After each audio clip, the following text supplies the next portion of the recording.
Hello everybody, welcome to another recipe with Dishes by Deb. Today we're going to be making a homemade corned beef. So this is for use in a corned beef and cabbage recipe, which we'll probably go over next week. But so for the homemade corned beef, for the ingredients for this, we're looking at some ginger, some allspice, some mustard seeds, some cloves, some coriander, bay leaves, some red pepper flakes, then some cinnamon sticks, we got some brown sugar, and then the curing salt, and then some kosher salt for the brining. Now I will put the actual amount of each of these ingredients on the screen, and then you can always go to dishesbydeb.com and get the recipe there as well. I'll make sure that I get a printable recipe on there for you all. Now, the nice thing about making your own homemade corned beef is you have complete control over the ingredients that you are putting into it. So if there is something you don't like, or if you want it to be a little bit more spicy, or if you want it to have, if you're allergic to something, you can completely control what is going into this dish, which I think, is really nice. And that's why I actually started to make this myself instead of just buying a pre-made one at the store. Alright, so I've started combining some of the ingredients and measuring them out. So this recipe is actually really quite simple. It is literally just combining a bunch of spices, putting it into a pot with water, bringing that water to a boil, then putting it into a sealable container and just letting it sit in the fridge for a couple weeks, or a couple days I should say.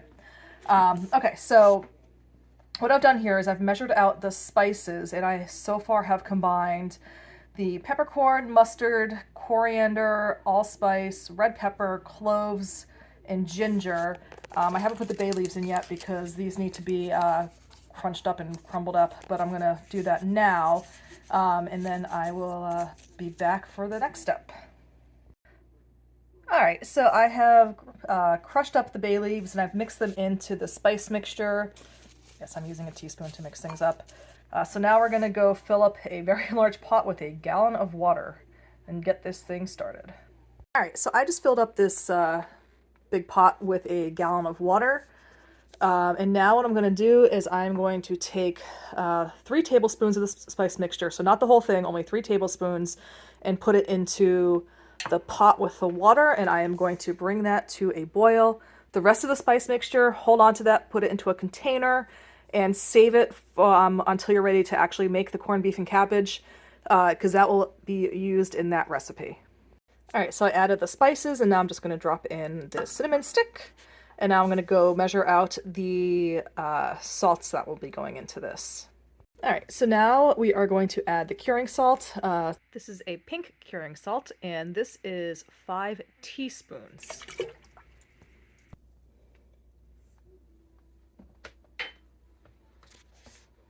Alright, now we're going to add in the kosher salt. So the kosher salt, the recipe calls for 2 cups, which is 16 ounces, so it's this entire container, so I'm just going to dump the entire container in.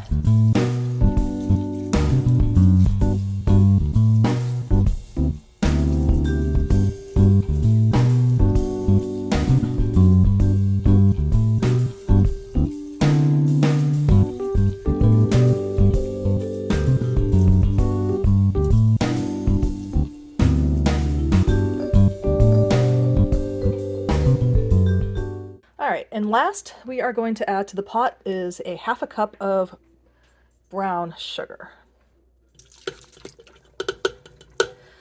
Alright, now that we got all the ingredients added, we are going to bring this to a boil. And then we're going to stir it all up so it's nice and mixed together.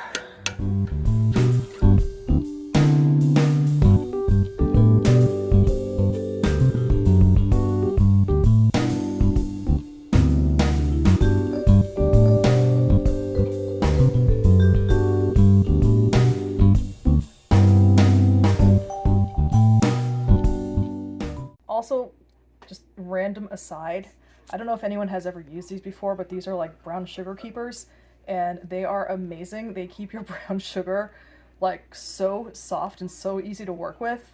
Right now this one has gotten a little bit dried out, so what you do is you just pop it in water for 15 minutes. Once 15 minutes is up, you pat it dry, pop it back into the container with the brown sugar, and then you have nice soft brown sugar again. It is amazing. Highly, highly recommend getting one of these things.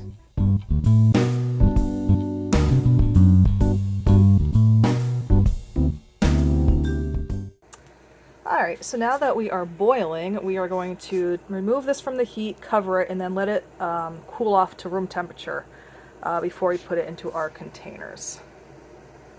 And now we wait again. So as I noted earlier, this is an extremely easy recipe. It's literally boiling water with some spices. But we will be adding, once this gets down to room temperature, we will be adding in the beef and putting this all into the containers and then popping it into the fridge. All right, so the brine finally got down to room temperature, so I put it into this container with the meat. You can see it, I have it all closed right now because it's very full.